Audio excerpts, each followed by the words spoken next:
Bismillahirrahmanirrahim. Assalamualaikum warahmatullahi wabarakatuh. Alhamdulillah, thumma alhamdulillah. Alhamdulillahi rabbil alamin. Wassalatu wassalamu ala ashrafil mursalin wa ala alihi wa ashabihi ajma'in. Ashhadu an la ilaha illallah wahdahu la syarika lah ولي الصالحين وخالق الخلق أجمعين وأشهد أن محمدا عبده ورسوله الصادق الأمين اللهم إنا نسألك علما نافعا ورزقا طيبا وعملا متقبلا اللهم إنا نسألك الهدى والتقى والعفاف والغنى ربنا هب لنا من أزواجنا وذرياتنا قرة أعين واجعلنا للمتقين إماما أما بعد معاشر الحاضرين والحاضرات من المسلمين والمسلمات المشاهدين والمشاهدات رحمني الله وإياkum. Alhamdulillah, puji dan syukur marilah senantiasa kita ucapkan kepada Allah Subhanahu wa taala atas nikmat yang sangat banyak yang tak pernah Allah lupa kepada kita. Mudah-mudahan kita senantiasa bisa menggunakan nikmat-nikmat ini dengan kebaikan, dimanfaatkan untuk ketaatan. Dan mudah-mudahan Allah Subhanahu wa taala menerima segala kebaikan dan amal saleh kita di sisinya. Kemudian ucapan salat dan salam sebagai tanda cinta dan kasih kita kepada junjungan kita Muhammad sallallahu alaihi wasallam. Mudah-mudahan dengan mengucapkan salawat dan salam makin cinta dengannya dan hati kita semakin merindukannya. Mudah-mudahan pula kita mendapatkan syafaatnya pada hari yauma la yanfa'u malun wala banun illa man atallaha biqalbin salim. Amma ba'du, kita kembali melanjutkan pembahasan tentang sifat salat Rasulullah sallallahu alaihi wasallam, yang mana pembahasan pagi ini tentang surat Al-Fatihah. Qala al-musannifu rahimahullah wa yaqra'u al-Fatihata, dan dia membaca Al-Fatihah. Wal Fatihatu sab'u ayatin, dan Fatihah itu ada 7 ayat.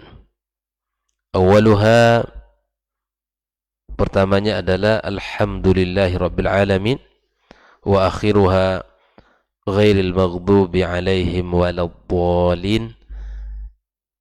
Inilah yang dijelaskan oleh Syekh Shalih Al-Utsaimin rahimallahu ta'ala. Qala wa dalilu dzalika, adapun dalil dari surat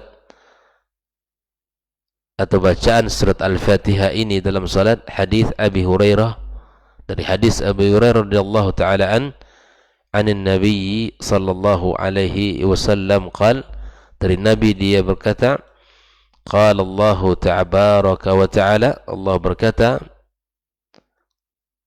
qasamtu salata baini wa baina abdi nisfaini, aku bagi salatku antara aku dengan hambaku dengan 2 bagian.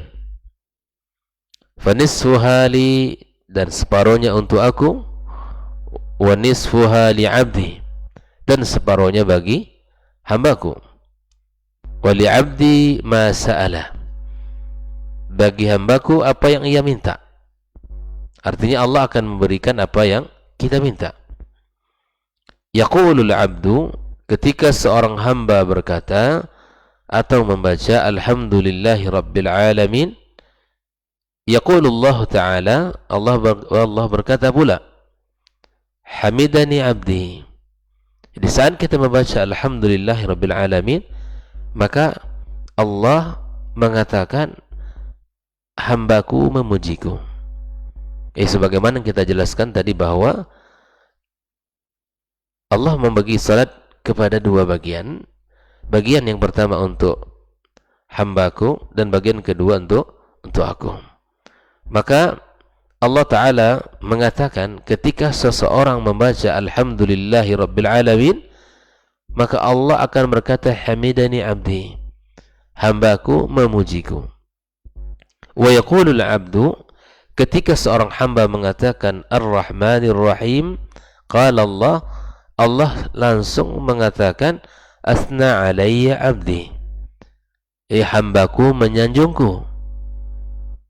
Wa yaqulul abdu, ketika seorang hamba berkata maliki yaumiddin, maka Allah katakan yaqulullahu ta'ala majjanani abdi, hambaku mengagungkan aku.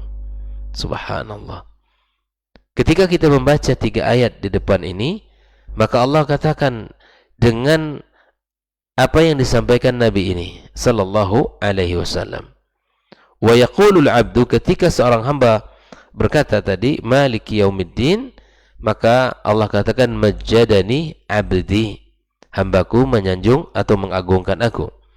Fa idza qala iyyaka na'budu wa iyyaka nasta'in, apabila seorang hamba berkata membaca Al-Fatihah, surah Al-Fatihah ini dengan mengatakan iyyaka na'budu wa iyyaka nasta'in, maka Allah langsung mengatakan qala Allah hadza baini wa baina abdi wa li abdi ma sa'ala. Inilah antara aku dengan hambaku, dan bagi hambaku apa yang ia minta. Ketika seseorang meminta kepada Allah, maka Allah beri.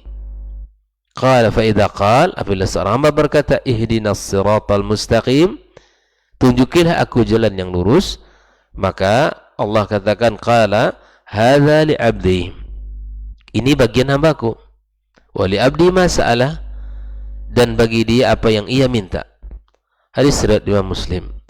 Dari dialog ini, dari penjelasan hadis ini, maka jelaslah betapa subhanallah salat itu merupakan sesuatu yang sangat agung antara kita dengan Allah. Karena Allah berkata langsung dengan apa yang kita baca di dalam salat kita. Terjadi dialog yang agung, terjadi komunikasi yang luar biasa bagi seorang hamba kepada Allah Subhanahu wa ta'ala. Fatabayyana bihadzal hadits, maka jelaslah bagi kita dengan hadis ini anna awwal al-Fatihati, pertama dari Al-Fatihah adalah alhamdulillahi rabbil alamin. Kita lihat penjelasan Syekh Shalih Al-Utsaimin, qala syarih waffaqahu Allah, idza istaftaha al-musalli, apabila seorang hamba memulai salat, thumma ta'awwadh, seperti mana kita sudah bahas, wa takbir, setelah itu dia meletakkan tangannya bersedekap di dada, setelah itu dia membaca surat Al-Fatihah, ya afwan, setelah itu dia membaca surat istiftah, membaca istiftah dalam salat, ya. Setelah itu thumma ta'awwadh, dia berta'awuz, a'udzu billahi minasyaitonir rajim, thumma basmalah, kemudian dia membaca bismillahirrahmanirrahim. Wa kullu hadhihi sunanun 'anin nabi sallallahu alaihi wasallam, dan semua ini adalah sunnah-sunnah dari Nabi SAW. Fa innahu yashra' fi ruknin huwa qira'atul Fatihah. Kemudian dia memulai membaca salah satu rukun adalah membaca surat Al-Fatihah. Karena Nabi SAW mengatakan la salata liman la yaqra' bi Fatihatil kitab, tidak sah salat seseorang apabila dia tidak membaca surat Al-Fatihah. Kemudian dijelaskan oleh Syekh Shalih Al-Utsaimin waffaqahullah, wal Fatihatu 7 ayatin, Fatihah itu 7 ayat, bila khilafin baina ahli ilm, tanpa ada khilaf di antara para ahli ilmu. Bahwa Al-Quran, Al-Fatihah itu ada 7 ayat tanpa khilaf.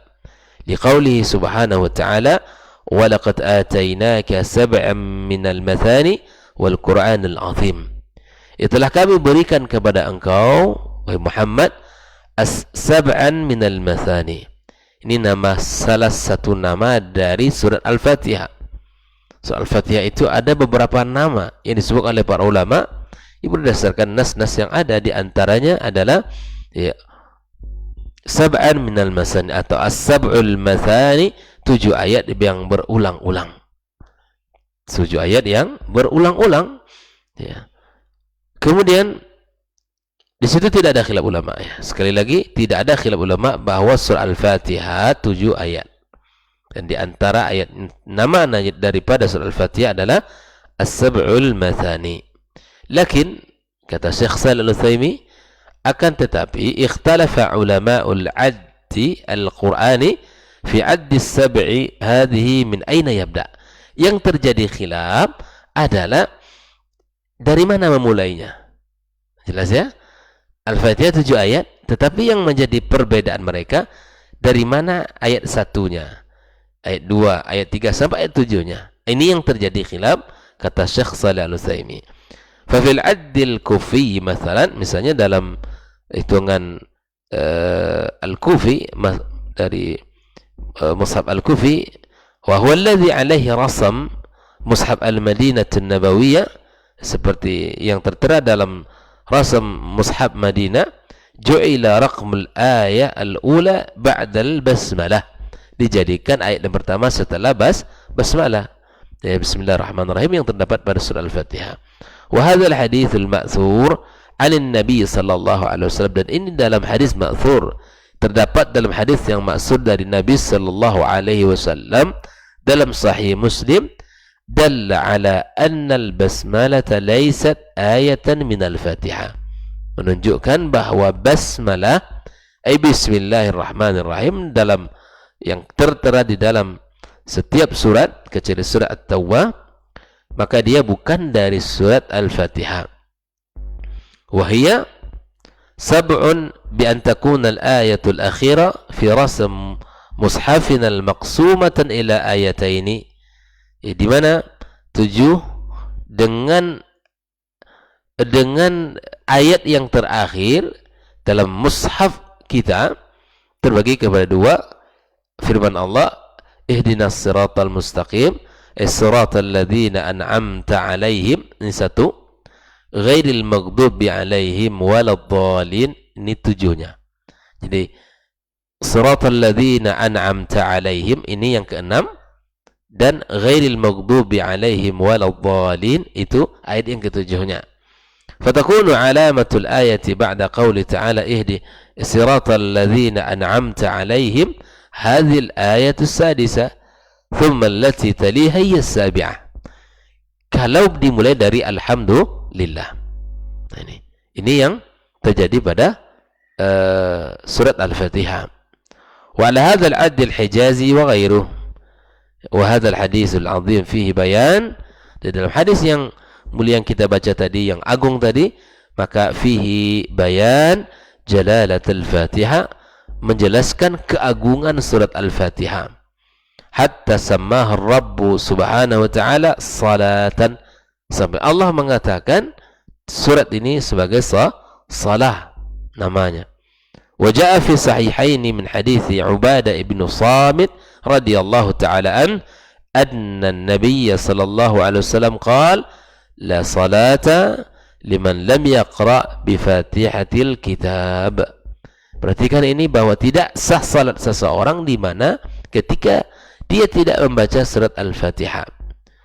Nah, wa ta'ammal ma fiha min asrar al-khitab bainal khaliq wal makhluq. Yang kedua, perhatikan juga bagaimana rahasia, ya, dialog antara seorang khalik dengan makhluk. Wa rabb wal marbub, yang mengatur Rabb dan yang diatur. Wa tawaddudur Rabb subhanahu wa ta'ala bi ila 'abdihi, bagaimana Allah subhanahu wa ta'ala mencintai, menyayangi hambanya. Ba'da an hadhara al-'abd hamdahu wa thana' alaihi wa tamjida, setelah seorang hamba membaca, memujinya, menyanjungnya dan mengagungkannya, Allah balas itu. Allah tidak biarkan kita hanya membaca Al-Fatihah itu, tapi subhanallah, seperti yang Nabi sampaikan di dalam hadisnya itu, bahwa Allah tabaraka wa ta'ala memberikan sambutan dengan ucapan pula. Fa'atallahu azza wa jalla ma sa'al, Allah berikan dia apa yang ia minta. Wa hadahu ila siratil mustaqim, dan Allah beri dia petunjuk kepada jalan lurus. Hal ini kita subhanallah setiap hari kita minta minimal 17 rakaat sehari semalam, itu minimal. Ditambah dengan qabliyah dan ba'diyah, ditambah dengan sunnah-sunnah yang lainnya. Nah, hari-hari kita meminta kepada Allah agar Allah tunjukkan kita kepada jalan yang lurus, dan Allah akan memberikannya sesuai dengan janjinya bahwa Allah tidak akan pernah ingkar janji kepada makhluknya. Wa idza ta'ammal al-insan, apabila seseorang memperhatikan ini fi athna'i qira'ati al-Fatihah, dia mentadabburi, menghayati setiap bacaan dalam salatnya, ma'ani hadzal hadis, arti dari hadis ini. Jadi seseorang diminta fokus untuk salat. Di dalam salatnya diminta dia menghayati apa yang ia baca. Apabila dia menghayati yang disebutkan Allah dalam hadis ini, maka itma'anna qalbuh bis salah. Salat itu akan menjadikan hatinya tenang. Wa dhaqa halawataha, dan dia akan merasakan manisnya dan indahnya salat itu.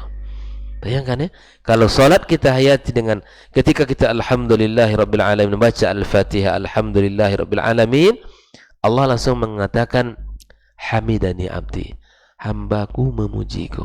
Bayangkan, Allah langsung yang mengatakan itu. Allah yang mengatakan demikian. Ikhwani kaum muslimin rahimakumullah, ini betapa agungnya salat itu. Maka wajar salat yang merupakan salat ini merupakan salat yang amal yang menjadi tiang agama kita, amal yang menjadi penopang seluruh amal yang lainnya. Karena salat itu sangat agung di dalam agama kita. Salat itu sesuatu yang istimewa dalam kehidupan kita, apalagi yang dibanggakan oleh seorang hamba dalam dirinya, apalagi yang dibanggakan oleh seorang hamba dalam kehidupannya daripada ibadah salat ini. Tidak ada yang bisa melewatinya, dan tidak ada orang yang bisa, tidak ada sesuatu yang bisa melebihi dari ibadah salat itu. Ikhwani wa akhwati fi din, hafizakumullah. Wal imam ad-da'wah Syekh al-Islam Muhammad bin Abdul Wahhab risalatun nafisatun fi tafsir surah al-Fatihah. Syekh Shalih Al-Utsaimin menyebutkan di mana seorang imam di dalam dakwah ini yang disebut dengan Syekhul Islam yang bernama Muhammad ibn Abdul Wahhab At-Tamimi punya satu tulisan yang sangat bagus di dalam menafsirkan tentang surat Al-Fatihah. Wabasata fiha hadzal ma'na, dan di dalam kitab tersebut pun dia menjelaskan makna yang sangat luar biasa. Mudah-mudahan suatu saat nanti kita bisa mentadaburinya, membaca kitab ini, penjelasan surat Al-Fatihah secara lebih rinci. Kama anna lahu risalatan ukhra, dia juga punya kitab yang lain, ismuha Maqasidus Salah, sifat atau tujuan maqasid as-salat. Dia juga selain punya tafsir surah Al-Fatihah, dia juga punya kitab Maqasidus Salah, itu bi'at bi'isim Fadailus Salah, dicetak dengan sebutan nama Fadailus Salah, keutamaan salat.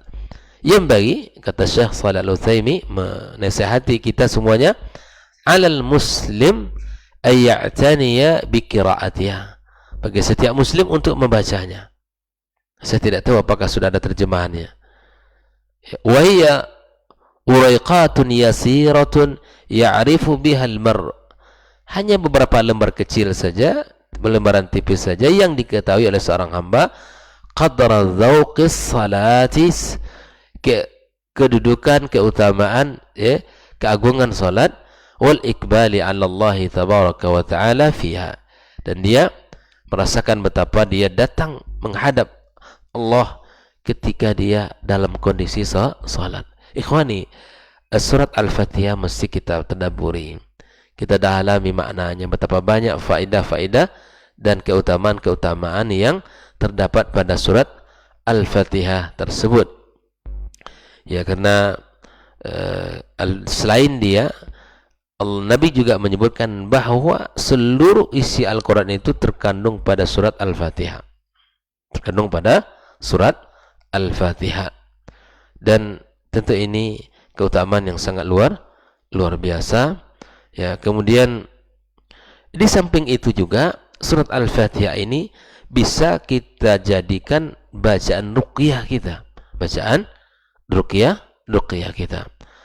Di mana Syekh Muhammad ibn Shalih Al-Utsaimin menyatakan ada dua surat syarat Al-Fatihah itu bisa dijadikan ruqyah. Kita perhatikan kata Syekh Muhammad Al-Utsaimin bahwa ada dua syarat Al-Fatihah bisa dijadikan ruqyah. Yang pertama kata beliau, yang membacanya mengimani bahwa bacaan tersebut adalah ruqyah yang bermanfaat. Kita sebagai peruqyah yakin ini sebagai bacaan ruqyah yang memberikan manfaat. Yang kedua, dibacakan pada orang sakit yang mengimani kalau ruqyah bacaan dengan Al-Fatihah bermanfaat. Ini dua sisi ya. Kita yang membacanya mengimani bahwa ini bermanfaat, dan yang dibacakan padanya mengimani pula bahwa ini surat Al-Fatihah bermanfaat baginya untuk ruqyah. Nah, ini kan berdasarkan hadis Abi Sa'id Al-Khudri, anna nasa min ashabi Rasulullah sallallahu alaihi wasallam kanu fi safarin famarru bi hayyin min al-ahya'il Arab fasadafuhum falam yudhifuhum. Dari Abu Sa'id Al-Khudri bahwa ada sekelompok sahabat Rasulullah sallallahu alaihi wasallam yang berada dalam safar, sebuah perjalanan yang jauh, lalu mereka melewati suatu kampung Arab, ya. Kala itu mereka meminta untuk dijamu, ya, dijadikan, ya, dijamu, ya, sebagai tamu, namun penduduk kampung tersebut enggan untuk menjamu. Faqalu lahum hal fikum raqin fa inna sayyidal hayy ladiun aw musab. Penduduk kampung tersebut kemudian berkata pada para sahabat Nabi sallallahu alaihi wasallam, apakah di antara kalian ada yang bisa meruqyah? Ya, karena pembesar kampung ini sedang tersengat binatang atau diserang demam. Nah, ini. Qala rajulun minhum, na'am. Di antara para sahabat yang berkata iya. Fa'atahu farqahu, kemudian dia mendatanginya pembesar tersebut dan meruqyahnya. Faqara'ahu farqahu bi Fatihatil kitab fabara'a ar-rajul, dia baca surat Al-Fatihah, maka kemudian Allah Subhanahu wa taala menyembuhkan laki-laki ini. Fa'atiya qathi'an min ghanamin fa'aba ay yuqbalaha, kemudian dia diberikan seekor kambing namun ia enggan untuk menerimanya. Ya, kemudian waqala hatta uzkur dzalika lin-nabi sallallahu alaihi wasallam, hatta azkura dzalika lin-nabi sallallahu alaihi wasallam fa ata an-nabiyya sallallahu alaihi wasallam fa dzakara lahu dzalika. Dan hal itu disampaikan kepada Nabi sallallahu alaihi wasallam, faqala ya Rasulullah wallahi ma ruqitu illa bi Fatihatil kitab, wahai Rasul, aku tidak meruqyah kecuali dengan Al-Fatihah. Fatabassam, Nabi tersenyum, qala wa ma adraka annaha ruqyah. Subhanallah. Maka Nabi SAW mengatakan, menerima, menyampaikan bagaimana engkau bisa tahu bahwa Al-Fatihah adalah ruqyah. Subhanallah. Inilah para sahabat, ya. Thumma qal khudhu minhum wadribu ila wadribu li bisahmin ma'akum. Lalu kemudian Nabi sabda, ambil kambing tersebut dari mereka dan potonglah untukku sebagiannya bersama kalian. Nah, inilah kisah tentang ruqyahnya para sahabat terhadap orang pembesar dari kampung tersebut. Ikhwani, surat Al-Fatihah merupakan surat yang agung yang merupakan wajib untuk dibaca di setiap salat kita, dan dia merupakan surat yang bisa kita jadikan ruqyah dalam kehidupan kita. Ruqyahlah, yakini Allah akan sembuhkan dengan bacaan kita dan Allah akan memberikan pertolongan kepada kita. Mudah-mudahan pembahasan pagi ini bisa kita pahami dengan baik, dan insya Allah akan kita lanjutkan tentang pembahasan berikutnya, yaitu tentang Al-Basmalah, masih dalam pembahasan surah Al-Fatihah. Ini baru landasan hadis yang menjadikan dasar Al-Fatihah itu wajib untuk kita baca dalam setiap salat kita. InsyaAllah kita akan membaca Al-Basmalah pada pertemuan berikutnya. Wassallallahu ala nabiyyina Muhammadin wasallam, wa subhanakallahumma wa bihamdika asyhadu an la ilaha illa anta astaghfiruka wa atubu ilaik. Wassalamualaikum warahmatullahi wabarakatuh.